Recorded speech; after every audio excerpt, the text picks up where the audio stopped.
इस कार्यक्रम के प्रसारण पुण्यार्जक हैं Shri Kanwar Lal ji Mahavir Prasad ji Patni, RK marble group, Madanganj, Kishangarh, Rajasthan. गुरु भक्त परिवार सुस्त दिगंबर जैन मंदिर, पुणे, महाराष्ट्र। स्वर्गीय उषा जैन माता और स्वर्गीय रेखा जैन धर्मपत्नी की स्मृति में श्री सुनील जैन परिवार, लखनऊ, उत्तर प्रदेश।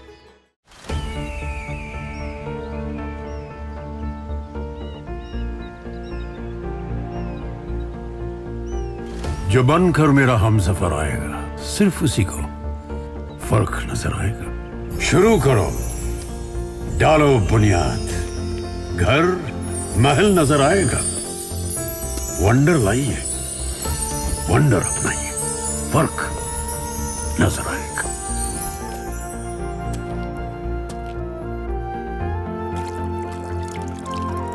पानी भर लो अंजलि में, चांद उतर आएगा।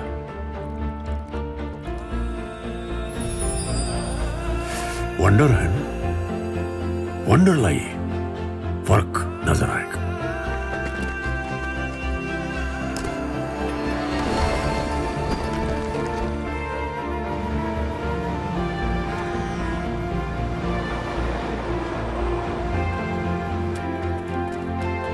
पहला घर तो खड़ा करो, शहर नजर आएगा।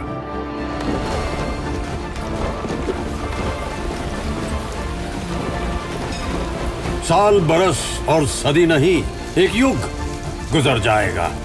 उम्र न पूछो वंडर की, जब फर्क नजर आएगा। वंडर सीमेंट, फर्क नजर आएगा। आप लोग जिसे भी चाहते हो, आधा चाहते हो कि पूरा चाहते हो? क्यों? 10% चाहते हो, 20% चाहते हो, 80% कि 100%? चेतन पूछ रहे किस रहा, कितना चाहते हो? 10%, 20% कि 100%? बोलो, कितना परसेंट चाहते हो? मस्त महाराज, चाहते तो 100% ही चाहते हैं। 100% चाहते हो? पूरी बॉडी चाहते हो? उसकी बोन्स भी चाहते हो, फ्लैश भी चाहते हो, ब्लड भी चाहते हो, मवाद भी चाहते हो, यूरिन भी चाहते हो, मल भी चाहते हो, कफ भी चाहते हो, पित्त भी चाहते हो? अरे जब आपने कहा 100% चाहते हो तो सभी को चाहोगे ना फिर? ऊपरी ऊपरी चाहना रहता है महाराज जी। कितने परसेंट चाहते हैं वही तो हम जानना चाह रहे हैं। परसेंटेज में 10, 20 तक रह सकता है। शुभम तुम कितने परसेंट चाहते हो? 50%? पूरी बॉडी में सबसे ज्यादा वेटेज किसका है? मांस, बोन्स, ब्लड, कफ, पित्त, यूरिन, वाटर कंटेंट, स्टूल। ये कितना है? 90% तो ये हो गया। 90 मोर देन 90%। हाँ, तो आप हार्डली 2% चाहते हो। अपर लेयर, यदि जो 7 लेयर्स होती हैं, उसकी जो एकदम सुपरफिशियल लेयर को भी अलग कर दिया जाए, अज्यूम करो सोराइसिस हो जाए आपकी वाइफ को। सोराइसिस जानते हो क्या होता है? सोराइसिस मतलब उसकी स्किन जो गल गल करके निकलने लगे, उससे पानी रिसने लगे, मवाद निकलने लगे, जैसे श्रीपाल को हुआ था। कोड़ कोड़ कोड़ जैसे अपन कहते हैं।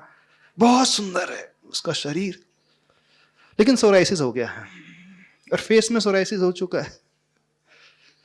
हाँ, कैसा रहेगा? इमेजिन करो, कर सकते?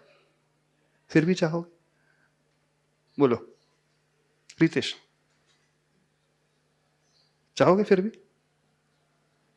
कितने लोग उस शरीर को वैसा ही चाहेंगे सोराइसिस होने के बाद?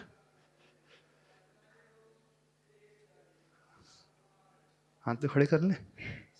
पूरा चाहोगे वैसा ही? सोच करके बोलना। यदि आप वैसा चाहोगे तो आप शरीर को फिर नहीं चाह रहे, आप उस पर्सन को, इसकी पर्सनालिटी को चाह रहे हो। तो शरीर से आसक्ति तोड़ने का सबसे अच्छा उपाय है पर्सन को गौन करके हम पर्सनैलिटी की ओर देखना शुरू कर दें, व्यक्ति को गौन करके व्यक्तित्व की ओर दृष्टि हम लेकर के आ जाएंगे, तो फिर वो वृद्ध भी हो जाए, सड़गल भी जाए, कोड़ भी हो जाए, तो हमें ज्यादा प्रभावित नहीं कर पाएगी। बस आसान तरीका, तो शरीर की आसक्ति तोड़े। ऐसे रही बात गर्मी सर्दी की आसक्ति, ठंडी में ठंडे पानी से ना हो, बिल्कुल जहर ही जहर को मारता है, लोहा ही लोहे को काटता है, पैसा से ही पैसा आता है। सर्दी को जीतने का उपाय, फेस करना सीखो सर्दी को, धीरे धीरे आपकी कैपेसिटी बढ़ जाएगी, सहनशीलता बढ़ती चली जाएगी।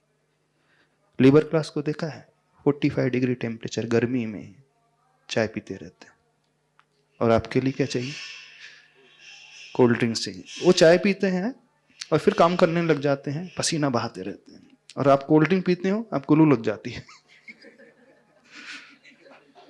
ऐसे होता है नहीं? तो गर्मी को जीतने का उपाय, गर्मी फेस करो। यानी कुल मिलाकर के सर्दी और गर्मी को जीतने का उपाय, जैसा नेचर है वैसा हम रहना सीख लें।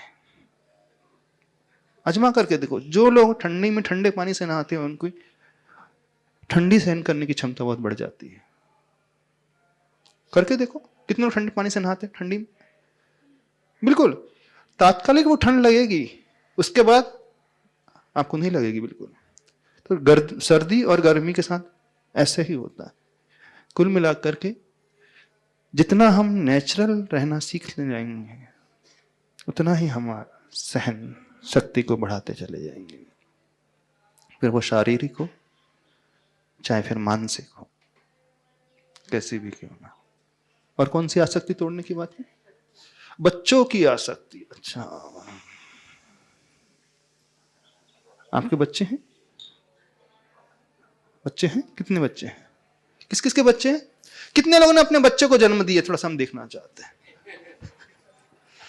हाँ, आपने पैदा किया बच्चों को?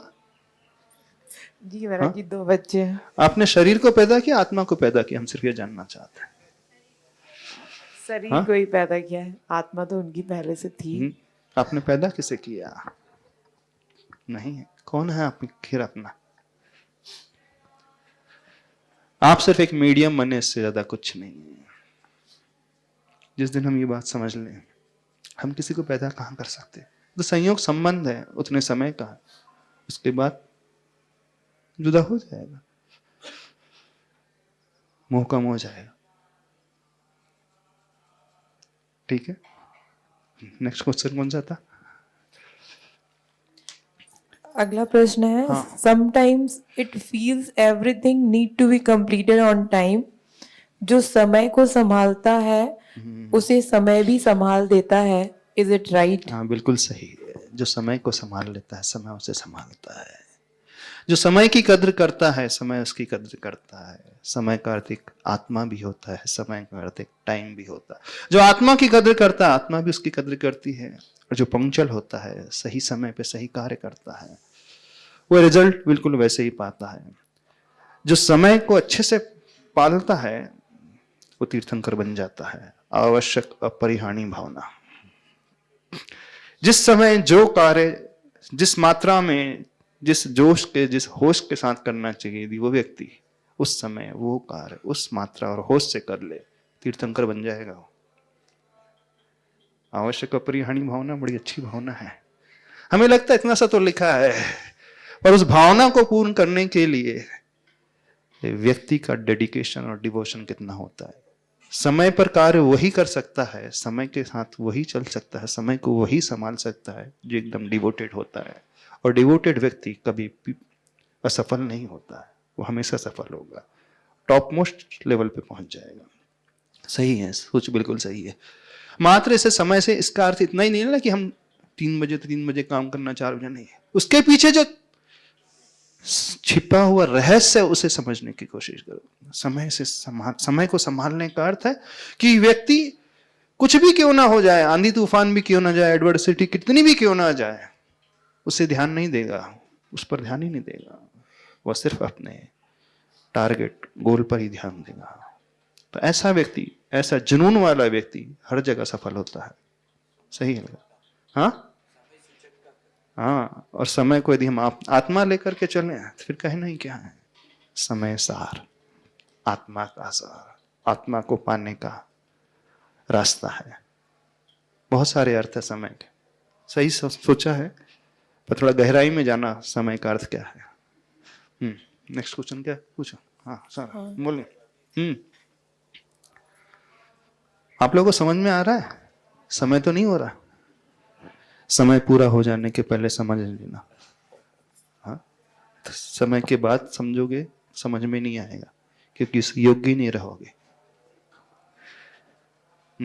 नमस्ते माया जी। माया जी, वो जो क्वेश्चंस थे वो वर्कशीट में जिन्होंने फिल किए थे वो आ रहे हैं। कुछ लोगों ने सेम वीडियो के कमेंट्स में भी क्वेश्चन पूछे थे। हाँ। उसमें एक है कि गुरुजी, हम जीवन की आवश्यकता जरूरत अन्न वस्त्र निवारा के लिए तो भागदौड़ करनी ही पड़ती है, मतलब डेली रूटीन के लिए, और समाज में रहने के लिए भी लोगों के साथ रहना ही पड़ता है।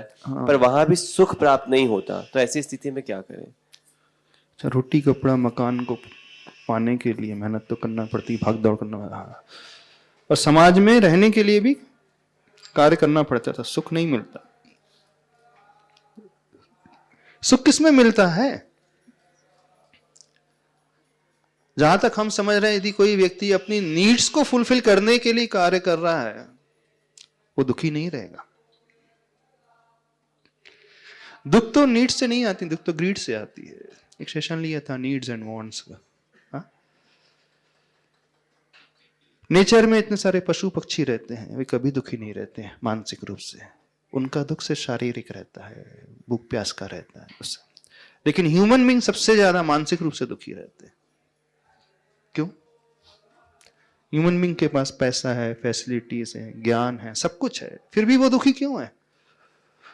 वो तिर्यंच, वो पशु, वो पक्षी जिनके पास घर नहीं है, परिवार नहीं है, परिग्रह नहीं है, पैसा नहीं है, कुछ जोड़ करके नहीं रखा है, फिर भी बड़े सुखी क्यों रहते हैं मानसिक रूप से? वो सिर्फ अपनी बॉडी के लिए जितना नीड है बस उतना ही ध्यान करते हैं, उससे ज्यादा चाहते नहीं। लेकिन ह्यूमन बीइंग नीड को तो गौण ही कर देता है, उसकी सारी दौड़ सिर्फ ग्रीड में ही है, ग्रीड को फुलफिल करने में लगी है। तो यदि आप उस दृष्टि से चलोगे तो हम नहीं समझते कि आप दुखी रहोगे। अब रही बात समाज में जो भी, क्या कहा था, समाज में जो भी होता है उसको लिख करके, समाज में भी रहना पड़ता है। तो समाज में रहना तो अच्छी बात है, लेकिन कंपैरिजन ना करना। दुख कंपैरिजन से आता है, तुलना करने से आता है। समाज के साथ मिलकर के रहो, लेकिन अपनी कैपेबिलिटी को देख करके, अपनी क्षमताओं को देख करके और अपनी नीड को देख करके यदि रहोगे तो सुखी रहोगे। और समाज में रहते हुए दूसरों को हमेशा देखते रहोगे तो हमेशा दुखी रहोगे। इसके अलावा और कोई रास्ता नहीं। अगला प्रश्न है, गुरुदेव, जब भी हम सोच लेते हैं कि सब सही होगा, सब ठीक हो जाएगा, तब कोई परेशानी सामने आ जाती है, तब क्या करें? नहीं, रादर क्वेश्चन ऐसा होना चाहिए, जब जब हम सोचने लगते हैं कि हमारा जीवन बड़ा अच्छा चल रहा है, सही सही चल रहा है, तभी परेशानी आने लगती है। होता है ना ऐसा? जब जब हमारे मुख से निकलने लगे कि सब कुछ फर्स्ट क्लास चल रहा है, इसका अर्थ है कि हमारे भीतर जो है अहम पैदा होने लगा है। एक प्रकार से एरोगेंस का भाव पैदा होने लगा है, मान कषाय जागृत होने लगी है। और जैसे मान कषाय जागृत होने लगती है, वहीं से कर्म आने लगता है, वहीं से नया एक अंतराय भी बनने लगता है, एक ऑब्स्टेकल आकर खड़े हो जाएगा। वो अभिमान हमें जैसे ही घेरता है, फिर हमें कुछ भी नजर नहीं आता बाहर का अच्छा। तो तुरंत कर्म कहता है नहीं, ज्यादा हवा में मत मोड़ो, तुरंत वो हवा निकाल देता है। वहीं परेशानी आती है। तो हमेशा यदि हमारे साथ बहुत अच्छा चल रहा है, तो उस समय हम क्या सोचें? पुण्य कर्म के उदय से अच्छा चल रहा है तो मैं किसी के लिए कुछ दे सकूं, किसी की हेल्प कर सकूं तो और अच्छा चलता रहेगा। उस समय हम विनय के भाव से, ह्यूमिलिटी की भावना से अपने आप को भरें, हेल्पिंग नेचर का भाव अपने भीतर लेकर के आए। कोई ऑब्स्टेकल नहीं आएंगे, कोई व्यवधान नहीं आएगा लाइफ में, बल्कि जो व्यवधान आने वाले भी होंगे वो दूर हो जाएंगे। लोग कहते कि हमको भी हमारी ही नजर लग जाती है, ऐसे कहते हैं। नजर नहीं है, बेसिकली वहां पे कर्म आ जाता है। उस समय हमारे उस कर्म की उदीर्णा हो जाती है और वो फल देने लगता है। ठीक है।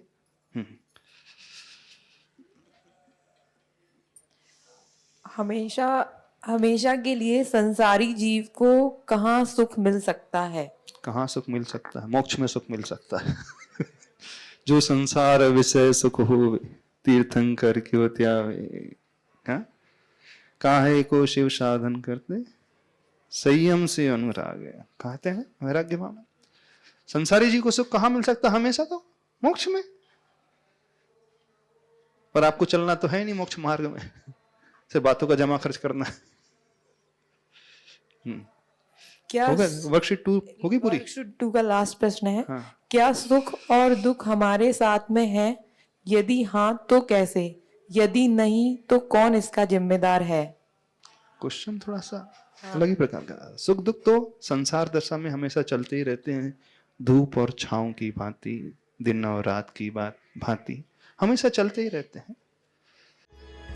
इस कार्यक्रम के प्रसारण पुण्यार्जक हैं श्री कंवर लाल जी महावीर प्रसाद जी पाटनी, आरगे मार्बल ग्रुप, मदनगंज, किशनगढ़, राजस्थान। गुरु भक्त परिवार सुस्त दिगंबर जैन मंदिर, पुणे, महाराष्ट्र। स्वर्गीय उषा जैन माता और स्वर्गीय रेखा जैन धर्मपत्नी की स्मृति में श्री सुनील जैन परिवार, लखनऊ, उत्तर प्रदेश।